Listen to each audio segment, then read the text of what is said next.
You are looking at Julian's pronunciation guide, where we look at how to pronounce better some of the most mispronounced words in the world, like this other curious word. But how do you say what you're looking for today? Let's learn how to pronounce this word from French.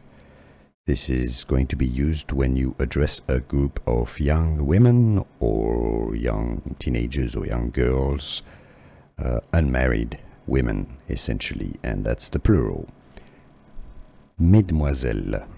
Mesdemoiselles, if you want to learn how to pronounce the singular, if you address one single woman, you're going to say mademoiselle, but this is the plural. It's mesdemoiselles.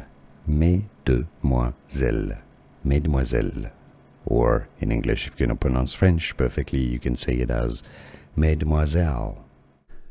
Here are more videos on how to pronounce more confusing words and names too many mispronounced. Like this video if you found it useful. I appreciate your support. I'll see you soon and thanks for watching.